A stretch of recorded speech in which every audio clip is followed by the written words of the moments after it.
We continue our look at Camille Pissarro, and this is part two. We're going to start right at 1863 with the Salon of the Refuse. Again, this was a extra salon created by Napoleon III because so many pieces had not made it into the regular Paris salon. So his work is exposed here, but he really is kind of overshadowed by the scandalous art of the time of both Courbet and Manet. But this is just an idea of kind of where he is in the history of art. And again, Pissarro is interesting because he is one of these people that kind of goes back to the previous generation of artists and also influences the new generation, and he even goes as far as to influence the people beyond the Impressionists, the people we think of as the Neo-Impressionists as well. This is one of the paintings that we have from him right around this time. Again, an outdoor scene, very much influenced by Corot, and when we look at this, this is kind of a good way to start our conversation of what we're going to look at as we go through the different images of the second part of the lecture. Again, this is very realistic in terms of its handling. We have a little bit of this impressionistic technique, kind of a little bit over there on the right side, but again, this is just a regular sort of landscape. Again, we have these very, very small people in the proximity of the landscape. This is something that's kind of very appropriate to the landscape style of the time, where you would show this wonderful large landscape and then kind of have these smaller people almost giving you a sublime kind of feeling. During 1870 to 1871, we of course have the Franco-Prussian War occurring, and Pissarro actually goes to England. Again, if you look at the people we think of as the Impressionists, they all kind of have separate routes.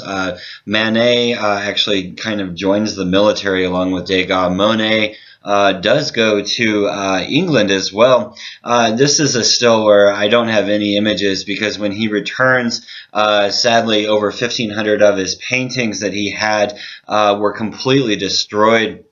And this is really one of the sad things that we have from the Franco-Prussian, where we don't think about this aspect of it, that, again, a lot of these artists, their entire back catalog was just decimated. As it says, only 40 remained. And when we think about all of these lost treasures that we would have had from Pissarro that were lost from the war, it really does break one's heart. But while he is in England, one of the people he does meet is Paul Durand-Ruel, and this is a very, very famous art seller. When we look at the Impressionists, most notably Renoir, he is a person that is very, very adept at selling the art of these individuals, kind of the groundbreaking artist of the time. We have this wonderful little sketch of Pissarro in the corner as well.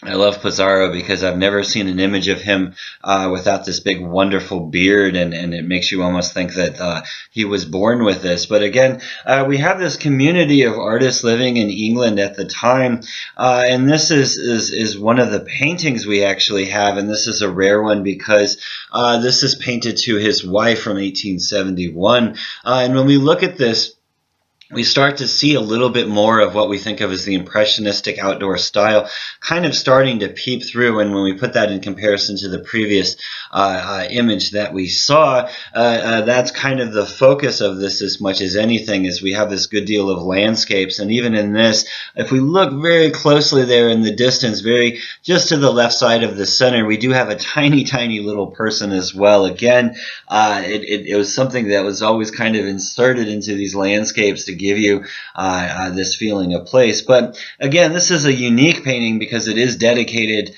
to his wife, and it is actually signed. And here we have an image much later of these two together. This is Julie, and they are married in 1871.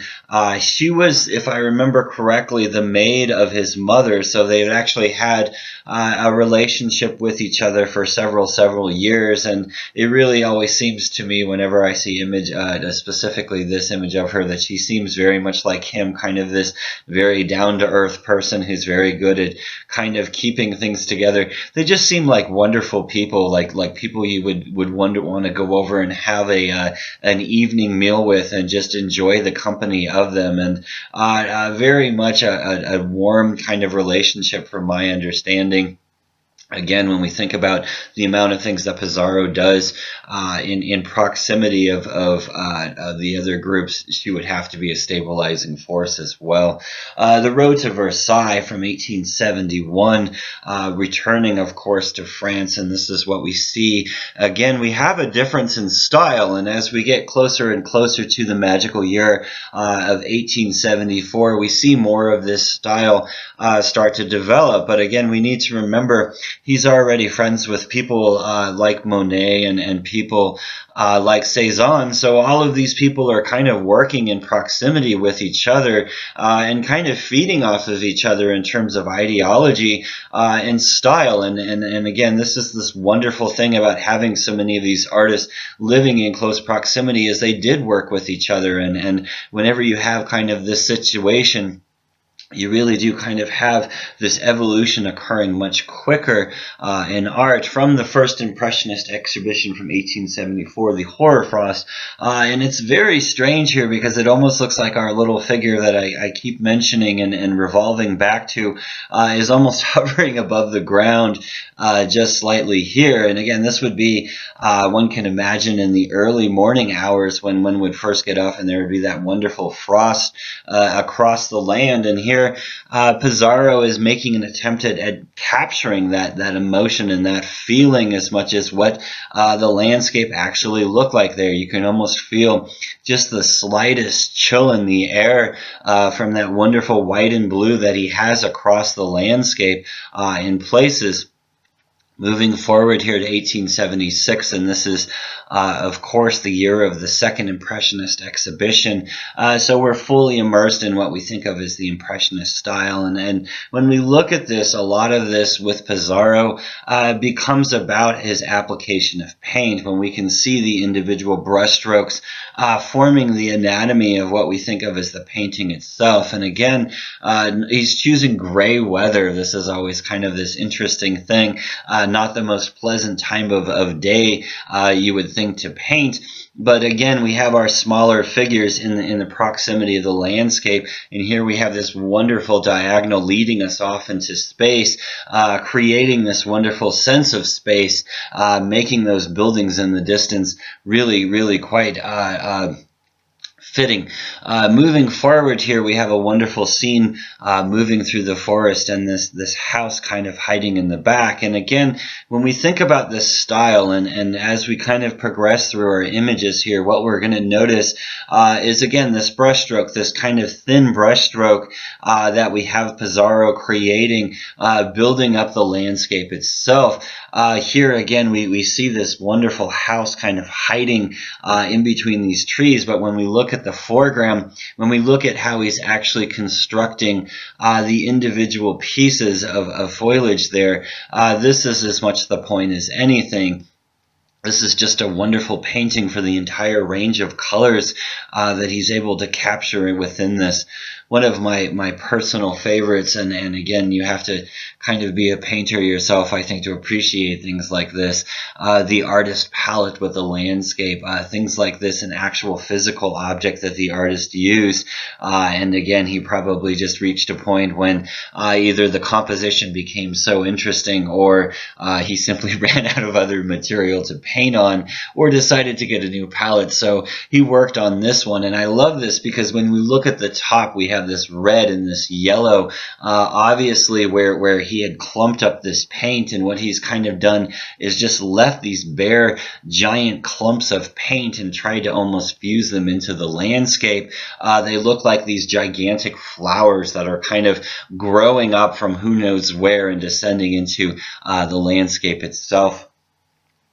As we continue and we look at his use of this figure within the landscape, again, he kind of reverts back to this around 1881, and we have much larger figures. Again, this is the conversation, and again, the whole focus of this is really the conversation between these two peasant women. And again, when we think about this When we think about the subject matter itself, this isn't something that's particularly new. We have this reoccurring idea of a refocus down on the peasantry or the lower class that first starts with Courbet and absolutely continues along through many of the artists, including Manet, who kind of does a little bit more of an upper class, but this isn't that far off.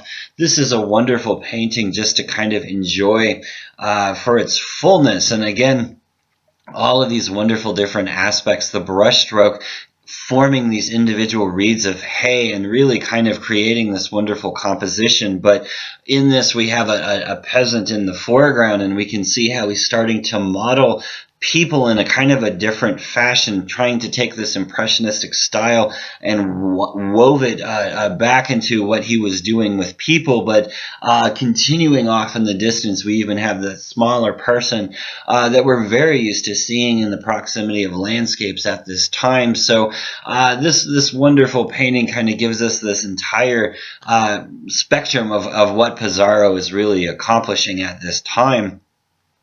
One more image. This is actually from the Dallas Museum of Art from 1883. Again, a little bit darker, but we can see his treatment of the person. And in this case, his treatment of the person is very, very similar to his treatment of the landscape. Again, you can see these thinner type of brushstrokes that are kind of developing and building up the landscape. And in this case, he's kind of doing a similar thing with the woman herself.